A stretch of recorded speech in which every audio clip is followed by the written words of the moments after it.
Meus irmãos, com alegria, eu vos cumprimento com a paz do Senhor. Amém. Vamos juntos abrir a palavra de Deus. Abra sua Bíblia junto de mim. Atos dos Apóstolos. Leremos aqui alguns versículos no capítulo 2, desde o verso de número 17.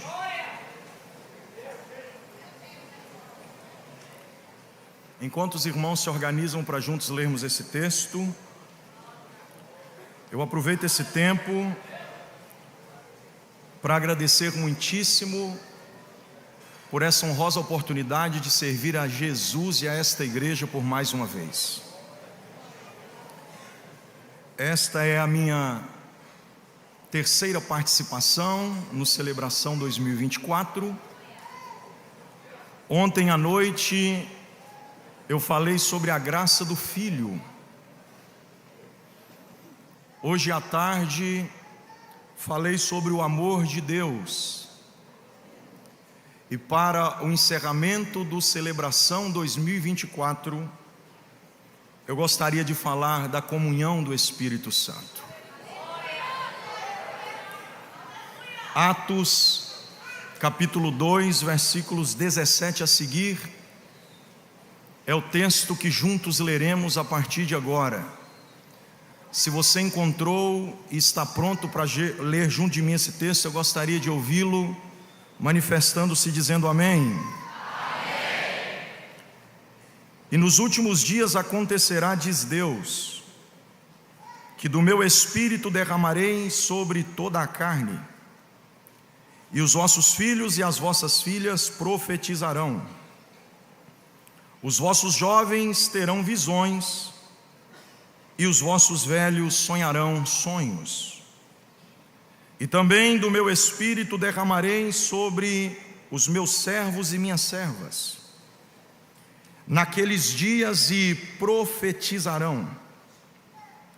E farei aparecer prodígios em cima no céu e sinais embaixo na terra. Repita após mim: sangue e fogo. Sangue e fogo.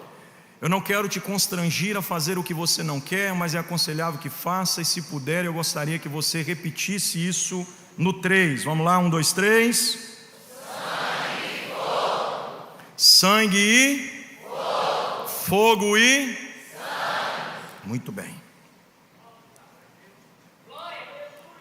Maximize a sua atenção, por favor. Pastor José Carlos, obrigado por permitir a minha participação mais uma vez no Congresso Estadual de Jovens da Paraíba. Em seu nome, eu cumprimento aqui a todos os pastores. Vocês querem se sentir abraçados em nome do pastor José Carlos, companheiros? Amém? Amém. Assim ganhamos tempo. O senhor não estava ontem, pastor José Carlos, e é reconhecido aqui que o senhor merecia esse descanso. E eu perguntei para alguns jovens, na verdade primeiro para as irmãs, se quem tem procurado orar com elas para adquirir um matrimônio está passando base nas unhas. Porque se caso tivesse, era para as irmãs pular fora, porque isso é laço. Eu não sei porque eu estava sentindo um cheiro de acetona nos corredores ali.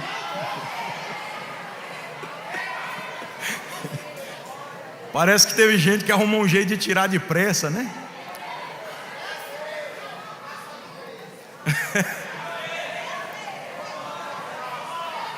E eu disse também para os irmãos não cair no embaraço de casar com essas meninas que ainda não sabem nem a hora de desligar o fervor do leite. Foi? Depois você dá uma gugada para você ver, na Paraíba e região aumentou a busca no Google de como desligar a hora da fervura do leite. O bom mineiro lá do interior diria: tô desconfiado. E eu tô mesmo desconfiado que tem gente querendo casar aqui, viu? Tô desconfiado. Eu disse e vou repetir, dá tempo ainda. Para janeiro de 2025 falta mais de 2 semanas. Apruma, se ajeita e ora que Deus pode fazer esse grande milagre e você não ficar para titia.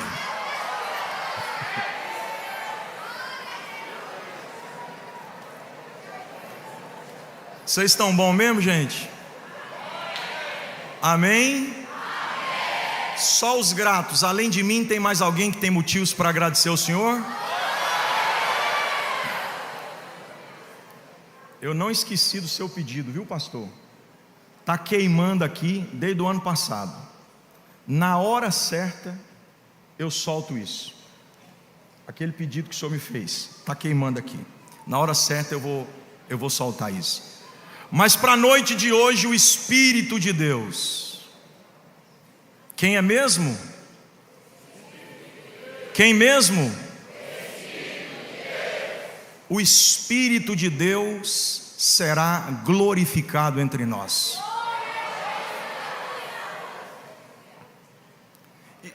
Escutem-me bem, por favor. A terceira pessoa da Trindade não é um espírito que vaga. O Espírito de Deus é um ser que se relaciona, é um Deus que habita.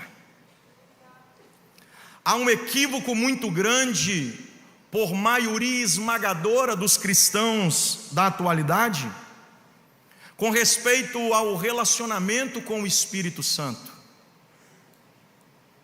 O cessacionismo que tomou ascensão desde meados da década de 60 na Igreja Nacional, vem trazendo consigo muitas anomalias, provocando uma atrofia espiritual, trazendo consigo doenças inclusive, cujas quais a igreja precisa se livrar urgentemente delas. O Espírito Santo não está travado, bloqueado, amordaçado. O Espírito Santo não está engaiolado. O Espírito Santo está livre. Os dons do Espírito não cessaram, eles continuam operantes de forma maravilhosa, autêntica, pujante no seio da igreja, até os dias de hoje. O contexto remoto do texto que lemos faz alusão ao cumprimento da promessa dita pelo próprio Jesus. O versículo 1 do capítulo 2, e é assim que eu vou caminhar com vocês, observando o contexto remoto de forma expositiva, a gente encerra no último versículo que eu li. Diz que cumprindo-se o dia de Pentecostes. Pentecostes é a festa intermediária das 7 anuais que ocorre em Jerusalém. Esta está situada justamente 50 dias depois da Páscoa, que fecha no calendário do primeiro mês, que para os judeus não é janeiro como o nosso, e sim março. Observe bem, por favor. Porque é que setembro, que pela nomenclatura, através de seu prefixo, identifica o número 7, está no 9º mês no nosso calendário, sendo que na verdade deveria ser o 7º, pois o próprio nome o identifica. Outubro de igual modo, novembro também, e dezembro não fecha do mesmo jeito a conta. Janeiro e fevereiro não são os primeiros meses dentro do calendário judaico, são os últimos. Março se condiciona como o primeiro mês. O calendário judaico não segue ordem lunar como nós do Ocidente, sim solar. O dia para o judeu não termina 24 horas ou 0 horas, como você preferir, e sim às 18. Razão por cuja qual talvez vocês tenham observado algum judeu oriundo de Israel que reside entre nós, aqui no Brasil, guardar o Shabat desde a sexta-feira às 18 horas. O que eu quero pontuar com vocês é que a festa de Pentecostes acontece 50 dias depois da última do mês de março, que para os islamistas é considerado o mês de Ramadã. Pentecostes é a festa mais esperada por todo bom judeu, mesmo porque é a festa que se distancia das 3 do primeiro mês e das 3 do 7º mês. E aonde é que o senhor quer chegar, pastor? A história diz que cerca de 120 mil visitantes estavam em Jerusalém aquele dia. Tanto Eusébio como Flávio Josefo concordam na ideia de que havia um número expressivo de visitantes em Jerusalém. Como Pentecostes é a festa mais aguardada, muito provavelmente isso seja um fato verídico que se possa comprovar, até porque é a festa das colheitas. Jesus promete que vai cumprir, e depois da Páscoa ele fica 40 dias com seus discípulos, restando apenas 10 dias entre o momento em que ele ascende aos céus e o cumprimento de Atos 2. As 500 testemunhas de 1 Coríntios capítulo 15 se resumem em apenas quase 120 irmãos. Isso comprova indiscutivelmente que cerca de 380 pessoas deixaram de crer ou desistiram de viver em um espaço curto de 10 dias de oração. À medida que o tempo foi passando e grande maioria deles foi deixando o grupo dos que perseveravam em oração, estava se aproximando o momento do cumprimento. No ápice do cumprimento, o Espírito Santo se manifesta de 3 maneiras distintas. Primeira, cumprindo-se o dia de Pentecostes, estavam todos reunidos no mesmo lugar. Quando aqui é fator temporal indicativo. De repente é um dos 4 tempos da Bíblia. Conhecemos biblicamente 4 tempos: o tempo Cronos, Kairos, o Etos e o Aion. O Aion, que foi aderido pela mitologia grega, replica a mesma ideia do Etos, que é o repentinamente, aquilo que acontece de forma muito ligeira. Eles estavam orando, fazia 10 dias, e vale lembrar que eles estavam no cenáculo, portanto não havia ali nenhuma separação, não tinha nenhuma parede que fazia distinção. Lá não tinha mezanino, não tinha pódio, lá não tinha arquibancada, lá não tinha lugar para nata e espaço resumido para escória, lá não tinha nenhum ambiente separado que fazia acepção a um grupo seleto de pessoas. Estava todo mundo nivelado pelo sangue de Jesus, do mesmo tamanho. Quer dizer então que dentro do cenáculo esse teor de totalidade coloca o preto junto do branco, o alto junto do baixo, o rico junto do pobre, e está todo mundo fazendo a mesma coisa. Lá não tinha ninguém orando para trocar o guarda-roupa que já está velho, nem mudar de carro no fim do ano. Não tinha ninguém orando para colocar uma prancheta da minha casa, minha dívida, debaixo do travesseiro. Ninguém estava orando para casar, como muitos jovens estão fazendo aqui. Estava todo mundo orando para ser cheio do Espírito Santo. E nesse ambiente em que há igualdade, não há nenhuma distinção social, e há a mesma perspectiva em busca do mesmo alvo, quando de repente ouviu-se, a primeira manifestação do Espírito Santo é audível. Ouviu-se um som, como que de um vento, similarmente parecido, bem próximo da mesma ideia. Um som de um vento, porém, por mais que o som seja um e o vento seja um, ele tem duplicidade de tonalidade. Ouviu-se um som como que de um vento veemente e impetuoso. De onde é mesmo que veio esse vento, meus irmãos? De onde é mesmo que veio esse vento, meus irmãos? Veio do céu. Bom, se veio do céu, a gente precisa entender biblicamente de qual céu esse som de vento está vindo. Até porque, se você abrir uma janela em um edifício de muitos andares, principalmente no litoral, pode ser que esse vento ecoe um som lá dentro desse ambiente em que você está localizado. Só que esse som que vem do céu não é do céu cósmico, nem do céu atmosférico, é do céu onde Isaías viu o alto e sublime trono de Deus. Em Gênesis 1, no princípio criou Deus os, plural, A gente sabe que é mais de um. Paulo, passando a régua em 2 Coríntios capítulo 12, diz que tem no mínimo 3. Aí a gente sabe que tem 3, porque um homem no corpo, não sei, se fora dele também não sei, foi arrebatado até o 3º céu. É de lá que está vindo esse som.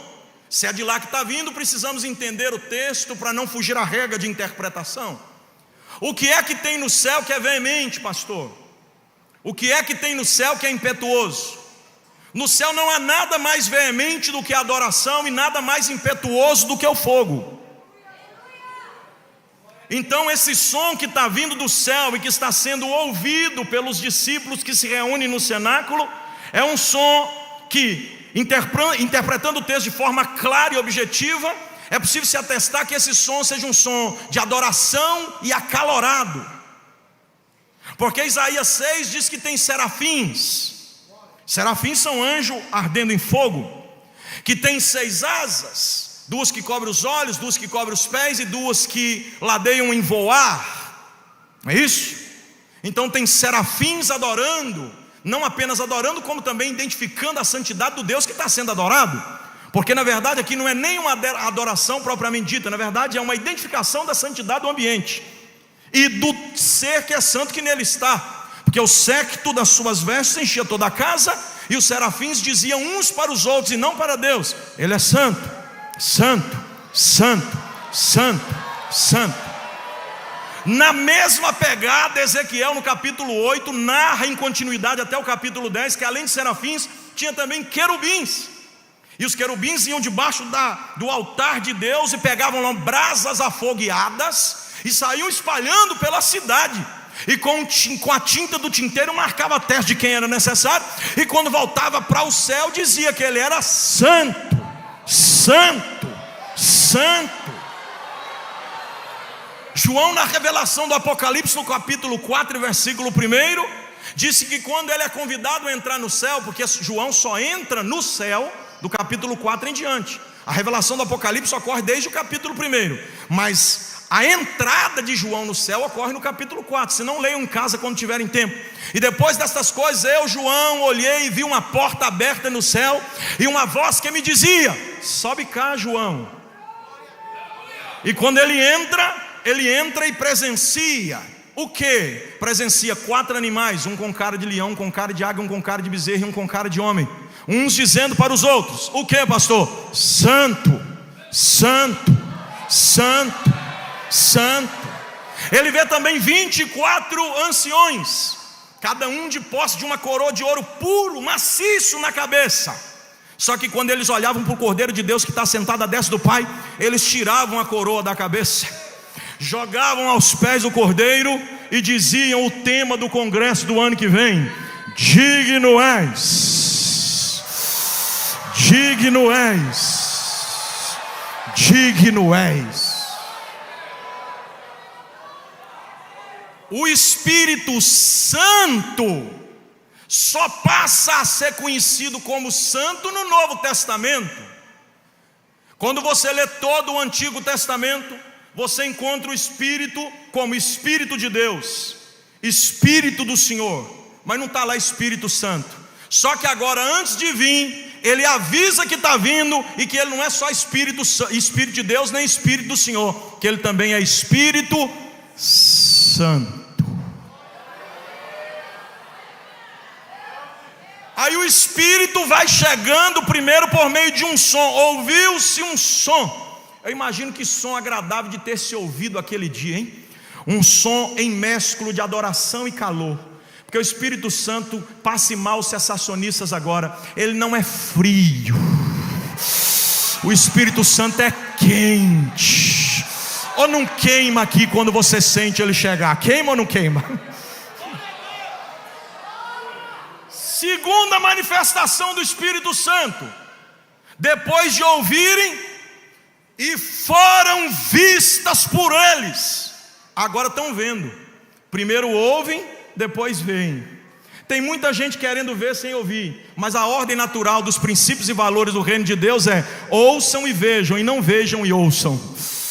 Ouviram e depois viram. Viram o que, pastor? Viram línguas repartidas como que de geladeira?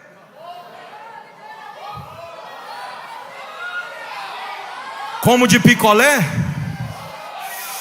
Mais uma vez que passe o mal os cessacionistas, mas foram vistas por eles línguas repartidas como que de fogo.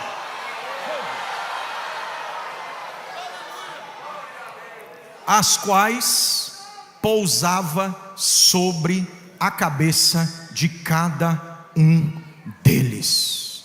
E todos começaram a falar em outras línguas, conforme o Espírito Santo lhes concedia que falassem. O Espírito Santo, para ir embora, costuma não dar nem tchau, mas quando chega, avisa que está chegando.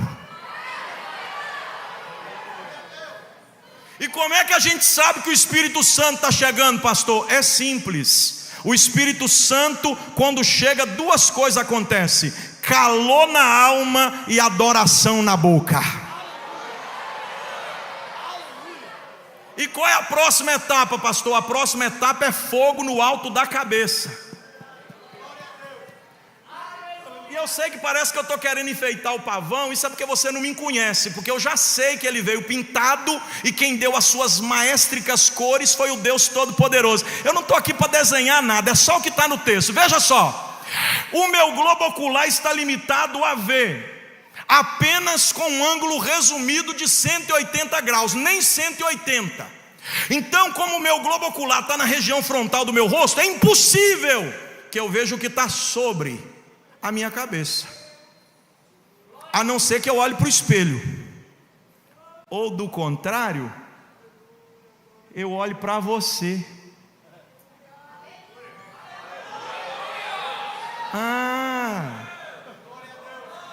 Você entendeu mesmo o que eu falei ou não entendeu? Dá uma olhada para a cabeça desse irmão, vê se só tem fumaça ou ainda tem fogo. Ai. Só os crentes que ainda tem fogo de Deus aceso. Ai, Jesus.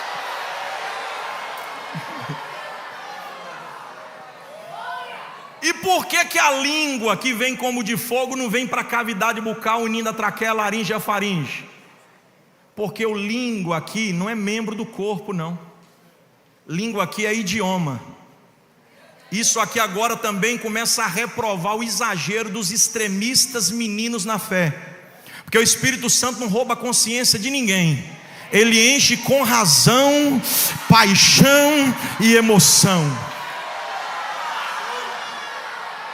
Não é língua na boca, é língua na cabeça. E eu vou falar um trem para vocês aqui bem no mineirês, porque é no mineirês que vocês vão entender mesmo. Até Babel, em Gênesis 11, só tinha um acadiano, um único idioma em que o homem se comunicava por ele. Só que por causa da síndrome do coração de Nimrod, que criou o governo comunista, socialista, né? Eu sei que alguém vai querer bater em mim depois. Os reis de internet estão tudo preparados para fazer isso, né? Eu disse aqui ano passado que eu quero ir para o céu e quero ver o pastor Zé Carlos lá. Bateram em nós até na internet. Só porque a gente quer ir para o céu, irmão? Será que a gente não pode querer ir para o céu? Não tem mais alguém aqui que quer ir para o céu, ou só eu que quero ir?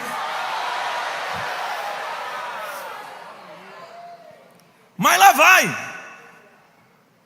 vai. Em Gênesis 11, a criação do modelo socialista e comunista foi reprovado por Deus. Porque o comunismo e o socialismo colocam um homem acima dos demais, e os demais colocando base de sustentação para ele. Nunca foi sobre igualdade social, sempre foi sobre privilégio para alguns e maléficas situações da vida para outros. Mas Deus desceu e disse: quer saber, eu vou multiplicar a maneira com que vocês falam, porque vocês estão falando a mesma língua. Aí quando Deus multiplica, parece que fica só nos 16 primeiros idiomas. Só que daí a pouco, quando a gente pensa que não, a ONU diz que já são mais de 3.000. Só para vocês entenderem aqui, o mineiro tem um negócio com ele que fala arreda. Vocês nordestinos de cá não sabem falar, ou não, talvez não sabem dizer o que é arreda. Arreda é bem peculiar do mineirês. Só que vocês falam aperria não. Aí também a gente não sabe dizer muito bem o que significa isso. Porque só em solo nacional se diversifica tantos dialetos que fica até difícil da gente comunicar. Quase que tem que ter um dicionário só nordestino, um dicionário só mineiro, é ou não é? Só que essas línguas aqui, que são idiomas diferentes, que foram vistas por ele na segunda manifestação do Espírito Santo, trouxe para eles condições de se comunicar com Deus em mistério. O diabo enganou Eva no acadiano, pegou muita gente no inglês, no francês, no holandês, mas ele não consegue pegar um crente que põe o joelho no chão e conversa em secreto com Deus em línguas estranhas. A terceira manifestação do Espírito Santo foi: e todos foram cheios. Eu não vou nem fazer exegese não. Isso aqui é simples. O que é ser cheio? Ser cheio é pegar o que está fora e por dentro, ou pegar o que está dentro por fora? O Espírito Santo no Antigo Testamento nunca habitou, no máximo se apoderou. Quando você lê todas as expressões da visitação do Espírito Santo, está escrito assim: e o Espírito Santo se apoderou de Sansão, e o Espírito Santo encorajou Gideão, e o Espírito Santo esteve com Davi. E o Espírito Santo, não, o Espírito de Deus, melhor dizendo, esteve com Davi. Agora no Novo Testamento é diferente. Ele não bate check-in nem check-out. E quem estava tarde é inteligente, já está entendendo para onde eu estou indo. Ele não dá entrada e nem saída, porque ele não é hóspede. Agora ele quer morar, e para encher ele tem que estar dentro. Levante a sua mão direita para cima comigo, por favor. Só você que é casa do Espírito Santo.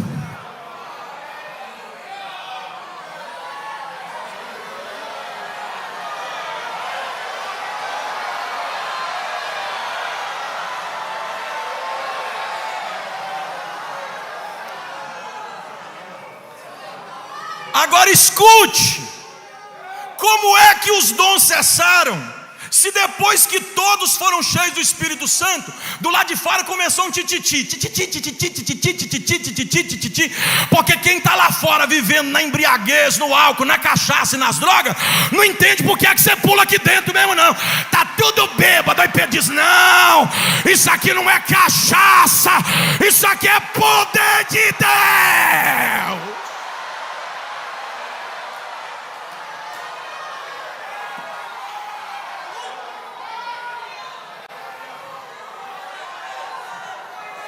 Agora escute isso daqui para você entender onde eu quero chegar. Como é que os dons acabaram? Se quando Paulo escreve aos Coríntios na primeira epístola, capítulo 12, dos versos 8 a 11, ele narra quais são os 9 dons e faz uma separação entre 3 grupos de 3: dons de anunciação, dons de manifestação, dons de capacitação.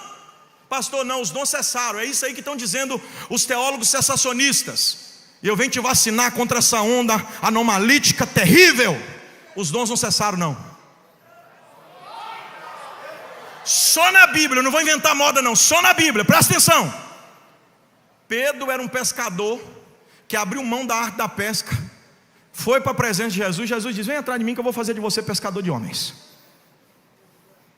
Pedro tem um barquinho com rede suja, um barquinho vazio, com rede suja, rasgada e vida frustrada. Jesus entra na vida dele, limpa as redes, enche o barco, transforma a vida e diz ainda: eu vou te transformar em pescador de homens, vem, bora.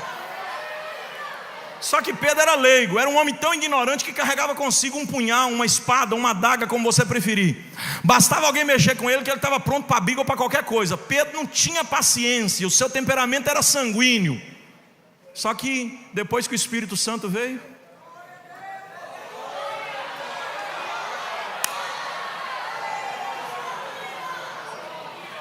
ele olha para a multidão e diz: acabei de receber um dom.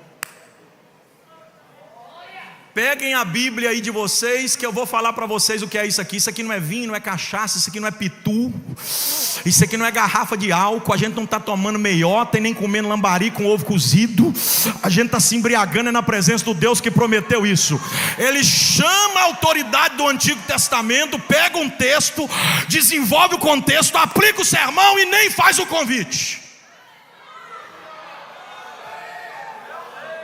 Aqui não é o pregador que fez o convite para o pecador não, viu?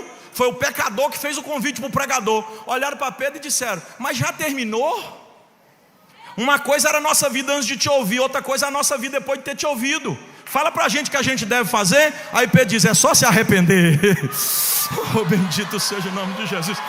O que é isso, pastor? O dom da ciência e da... Recebeu, depois da variedade de línguas estranhas, recebeu o dom da ciência e da palavra. Recebeu ou não recebeu? Só na Bíblia. Vem comigo rapidinho. Ele olha para o relógio e diz: João, dá tempo ainda. João, quem sabe, pergunta: para quê? Para a gente ir para a rodada de pizza? Porque o culto já acabou.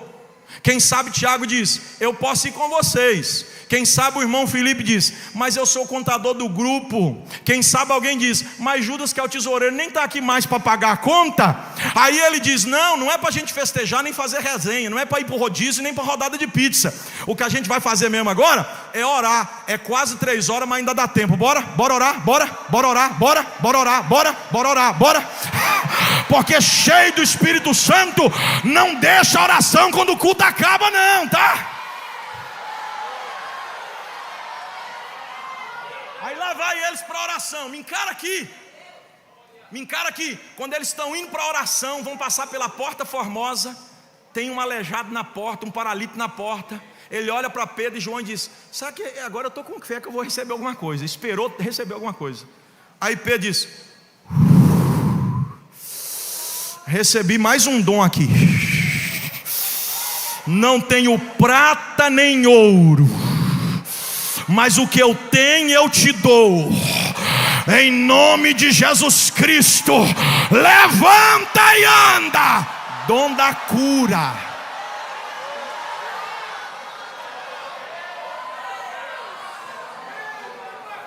E aí, pastor, ficou só no dom da cura? Não, foi dom de cura e dom de maravilha. Porque a Bíblia diz que o moço já tinha muitos anos que estava nessa situação. E quando Pedro atravessou os portões da porta formosa para entrar para dentro do templo para orar, diz a Bíblia que ele entrou assim, ó.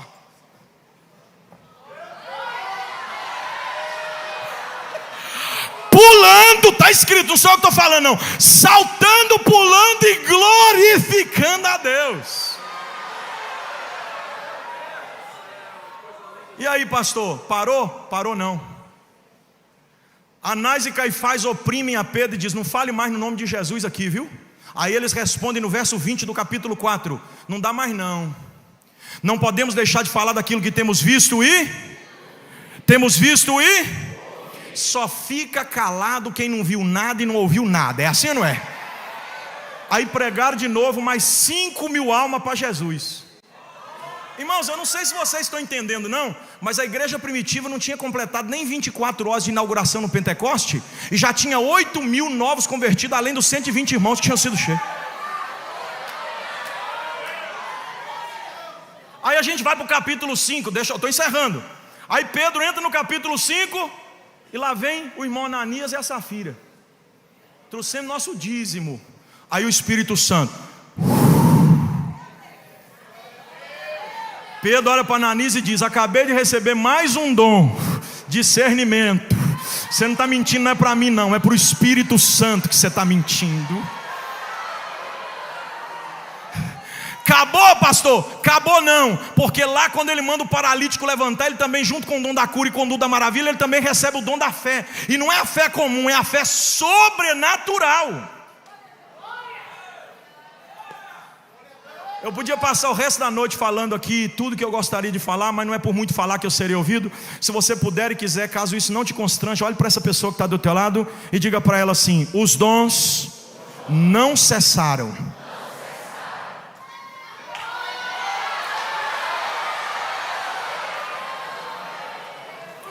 Os dons, o Espírito Santo opera através de nós. E os frutos, pastor? Em nós.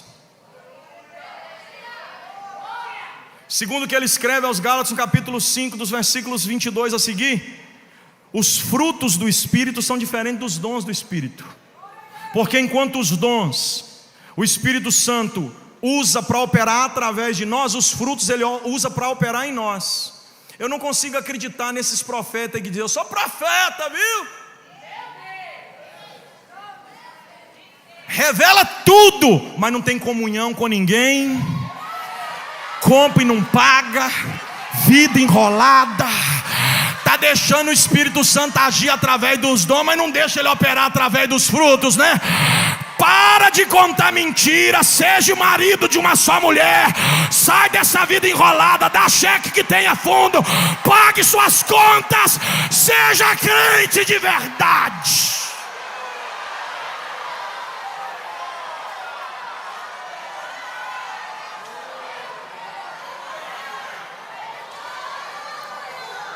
Finalizo.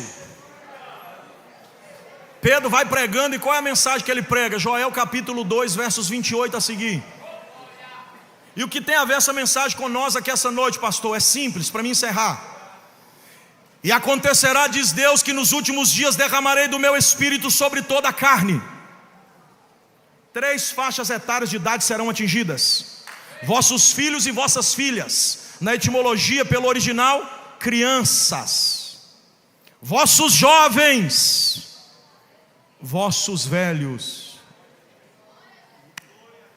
Sabe o que é que eu amo nesse texto? É que o Espírito Santo não coloca faixa etária de limite. Tem coisa que você vai olhar em alguns lugares e diz: proibido para menores de tal. Quando você senta na saída de emergência do avião, a aeromoça vem e diz: aqui não pode se tiver mais de tantos anos. É assim ou não é? Aí o Espírito Santo vem e diz: aqui comigo não tem esse negócio. Aqui não tem faixa etária de idade. Do mamando ao caducando, eu quero encher.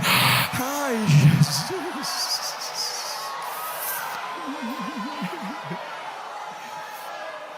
Outra coisa: existe 3 operações do Espírito Santo que estão continuamente assíduas na igreja. Primeira, vossos filhos e vossas filhas.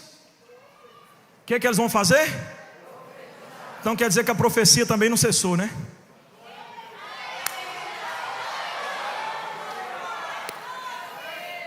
Vossos jovens terão, e vossos velhos terão.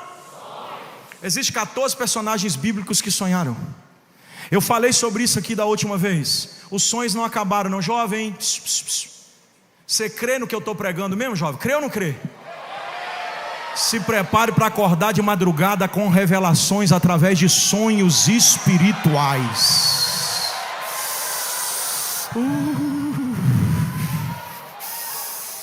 Eu estou vendo isso acontecer muito. O que, pastor? Eu estou vendo que tem igreja que estavam travadas no dom de profecia, porque há uma opressão contra os dons de profecia por causa dos profetas do Pix, da internet. Essa cambada de gente sem serviço que fica lá pedindo dinheiro para os outros para profetizar. Vai, faz um Pix aí que eu profetizo. Vai, manda alguma coisa aí que... Não é esse tipo de profecia não.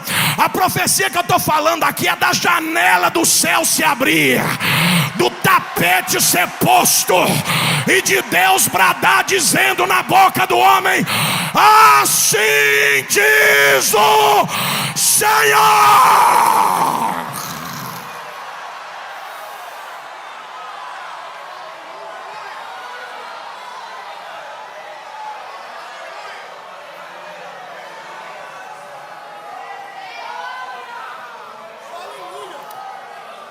João Pessoa e Paraíba será conhecida no Brasil, porque aqui não tem a mordaça. Aqui os dons ainda operam no seio da igreja. Louvado seja o nome de Jesus. Finalizo. A gente também precisa ter visão, porque senão a gente olha para a formiga e vê elefante, mas quem tem visão olha para o elefante e vê formiga. Quem não tem visão fica 40 dias no vale com medo de Golias. Quem tem visão chega resolvendo o problema. Quem não tem visão tem medo do mar vermelho à frente. De um lado é Piauí, do outro é Migdol. Mas quem tem visão toca nas águas e diz ao povo: marche. Tem muita gente na igreja que está seguindo a Silva igual Eli, só tem a cadeira. Mas Deus está voltando a levantar Samuel, que ouve o que Deus fala e que vê o que Ele mostra.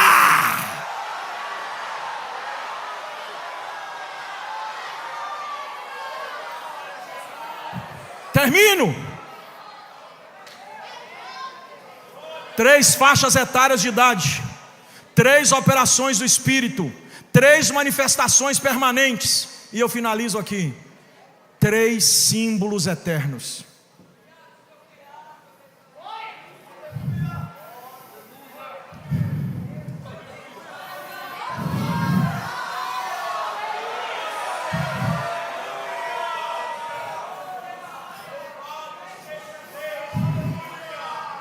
Vapor e fumaça é o resultado da operacionalidade.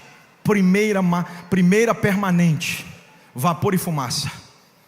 Eu mesmo estou evaporando aqui, ó. Talvez se eu estivesse dando uma aula numa sala de teologia, eu não estava suado como estou aqui. Mas quando a gente está pregando, ai Jesus. Mas não é sobre isso que eu estou falando não, porque tem gente que transpira menos. O resultado disso é no mundo espiritual, porque fumaça que é a oração dos santos, que será recolhida por Deus. Mas enfim, não é sobre isso que eu quero tratar. O que eu quero tratar é que a igreja brasileira não vai morrer nesse pragmatismo religioso, nesse sincretismo religioso, nessa ideologia sensacionista.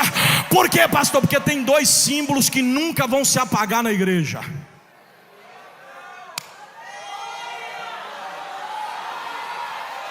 sangue e fogo. Fogo e sangue. Sangue e fogo. Fogo e sangue. Deixa eu ver quem está recebendo sangue, fogo, fogo e sangue, sangue, fogo, fogo e sangue, sangue, fogo, sangue, fogo, sangue, fogo, sangue, fogo, sangue, fogo, sangue. Pá! Tem uma glória de Deus descendo aqui, ó. Se Deus está entre nós, e se a palavra dele é verdade na minha boca, vai abaixar nessa casa poder de Deus, sangue e fogo.